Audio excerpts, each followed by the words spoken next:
पश्चिम Bengal SIR में फर्जी voters का सफाया। अभिषेक बनर्जी ने चुनाव आयोग पर निकाली बड़ा। अभिषेक बनर्जी बोले, वोट चोरी ईवीएम से नहीं वोटर लिस्ट से हो रही है।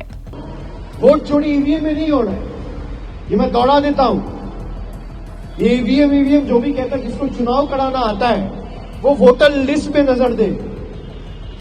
वोटर लिस्ट में चोरी हो रहा है। एसआईआर मीटिंग में मुख्य चुनाव आयुक्त से भिड़े अभिषेक बनर्जी। इलेक्शन कमीशन की अभिषेक बनर्जी को चेतावनी, कर्मचारी को धमकाया तो एक्शन होगा। पश्चिम बंगाल में एसआईआर प्रक्रिया में फर्जी वोटर्स का सफाया होने के बाद अब ममता बनर्जी के भतीजे और टीएमसी के सांसद अभिषेक बनर्जी ने चुनाव आयोग पर अपनी भड़ास निकाली है। एसआईआर से जुड़ी मीटिंग में अभिषेक बनर्जी मुख्य चुनाव आयुक्त ज्ञानेश कुमार के साथ भिड़ गए। अभिषेक बनर्जी ने आरोप लगाया कि देश में अब ईवीएम के बजाय सॉफ्टवेयर और एल्गोरिदम के जरिए वोटर लिस्ट में हेरफेर करके वोट चोरी की जा रही है। ये गंभीर आरोप अभिषेक बनर्जी के जरिए लगाया गया है। अभिषेक बनर्जी ने यह कहा कि टीएमसी के 10 सांसद और पश्चिम बंगाल सरकार के वरिष्ठ मंत्रियों ने मुख्य चुनाव आयुक्त ज्ञानेश कुमार से करीब एसआईआर के मुद्दे पर 2.5 घंटे तक मुलाकात की।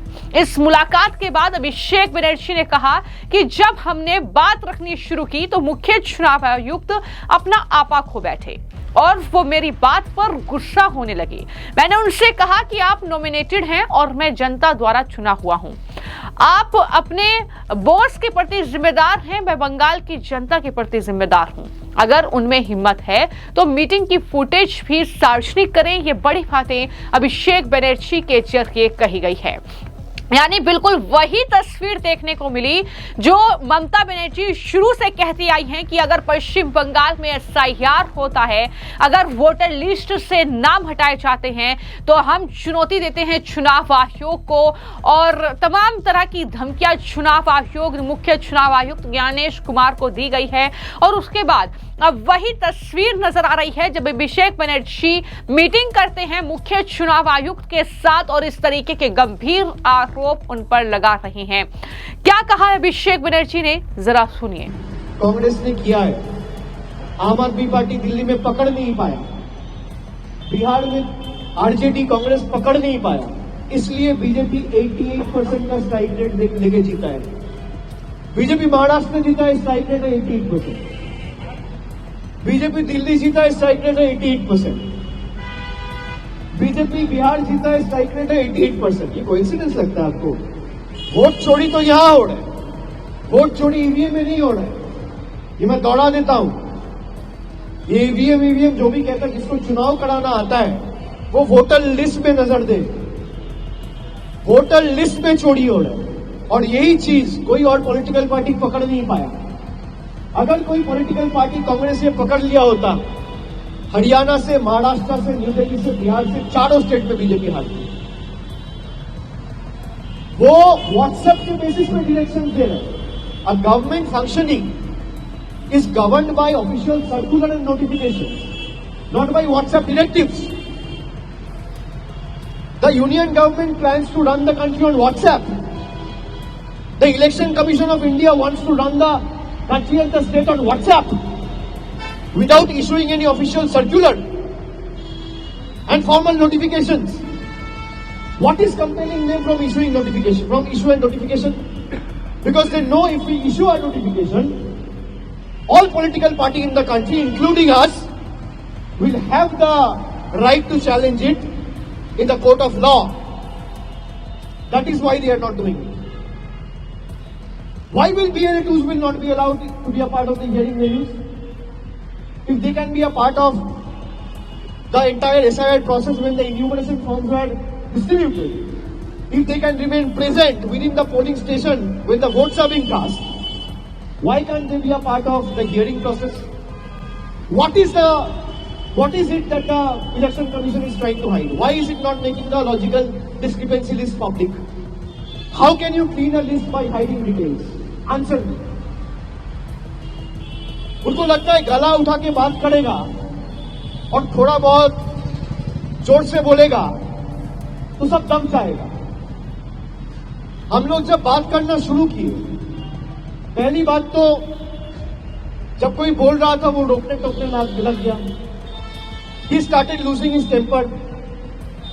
मेरे तरफ उंगली उठाने लग गया। फिर मैंने बोला you are nominated, I am elected, आपका उंगली नीचे करके बात करिए। हम लोग जो यहाँ पे बैठा हुआ है जनता का वोट से चुना हुआ है। बीजेपी के बदौलत खाली आपका एक नोटिफिकेशन का बेसिस पे मैं यहाँ पे नहीं आया हूँ। We are answerable to the people at large. You are answerable to your masters. I am answerable to the people of my state, for whom we have come here to ensure none of them are left behind from the final electoral roll when the list is published। आप उंगली नीचे करके बात करिए। उनको लगता है कि हम जो बोलेगा वो सुन लेगा। If he has the guts and gall, let him release the footage। I'm standing outside the Election Commission's office. Here it goes. Nirvachan Southern Election Commission of India. Ganesh Kumar must be hearing what I'm saying before the media now. If he has the courage, he should come down and face the media and combat and rebut every point I am raising before the media and you today itself, without wasting any further time, rather than making selective leaks. After he is down on what I know after 8 p.m. in the night. What is stopping him? He thinks the people of Bengal are his subservient. He thinks people of Bengal and we parliamentarians and the ministers, the MLAs or the MPs who have been elected by the people, standing in long queues by exercising their franchise, are they bonded laborers? Are they slaves? Apart from 2 or 3 basic questions, he has failed to answer any of the valid questions we have raised. तो वहीं चुनाव आयोग ने meeting के बाद अभिषेक बनर्जी और TMC को चेतावनी दी और कहा कि उसके कार्यकर्ता चुनाव ड्यूटी पर तैनात किसी भी स्टाफ को धमकाने में शामिल ना हो। आयोग ने चेतावनी दी है कि बीएलओ, ईआरओ, एईआरओ, ऑब्जर्वर या किसी भी चुनावी कर्मचारी को धमकाने के मामले में सख्त कार्रवाई की जाएगी। ये बड़ी बात जो है उनकी तरफ से कही गई है। चुनाव आयोग ने सीधी चेतावनी एक तरीके से टीएमसी उनके नेताओं को दी है और अभिषेक बनर्जी को आपने सुना कि वो किस तरीके से आरोप लगा रहे हैं कि वोट चोरी ईवीएम के जरिए नहीं बल्कि वोटर लिस्ट के जरिए की जा रही है। उन्होंने कहा कि अगर महाराष्ट्र, हरियाणा और बिहार जैसे राज्य में विपक्ष ने इस मुद्दे को आक्रामक तरीके से उठाया होता तो चुनावी नतीजे अलग हो सकते थे। घुसपैठ का हवा खड़ा कर पश्चिम बंगाल को बदनाम किया जा रहा है। इलेक्शन कमीशन उन 58 लाख वोटर्स की लिस्ट सार्वजनिक करे जिनके नाम ड्राफ्ट वोटर लिस्ट से हटाए गए हैं और बताएं कि उनमें कितने बांग्लादेशी या रोहिंग्या हैं, ये भी उन्होंने कहा। और इतना ही नहीं, उन्होंने ये भी कहा कि किस तरीके से कुछ ही घंटों में ये एसआईआर की प्रक्रिया को पूरा कर लिया गया। ये तमाम तरीके की भड़ास उन्होंने निकाली। क्या कहा सुनिए।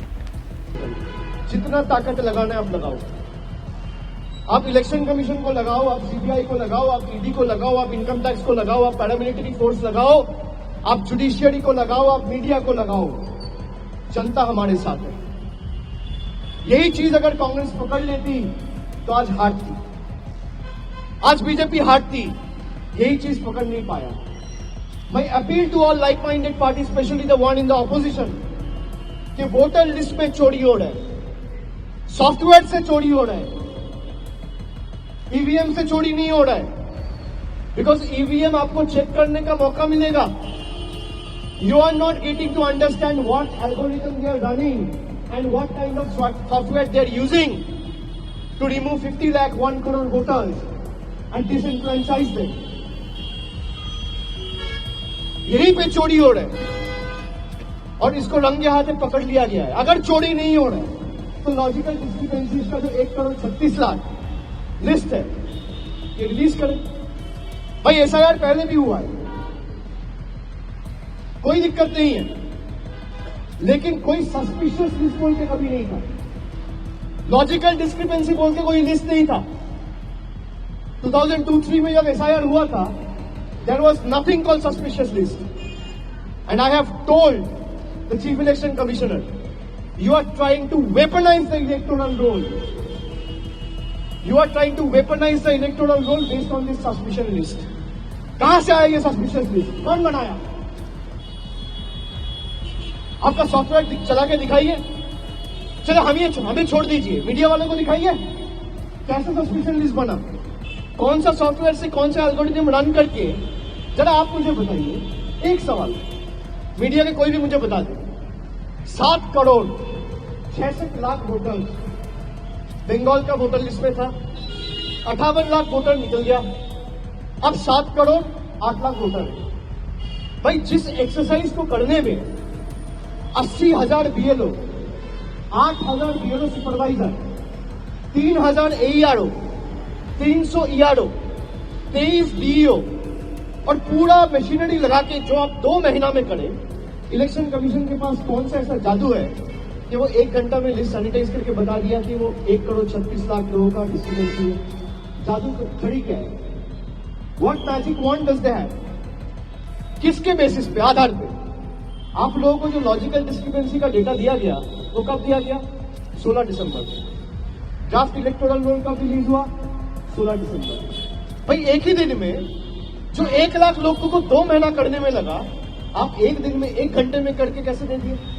जरा इसका सवाल दे दीजिए, जवाब दे दीजिए। भाई इससे पता चलता है कि आप कितने डरे हुए हो। आप चाहते ही नहीं हो लोग वोट दे।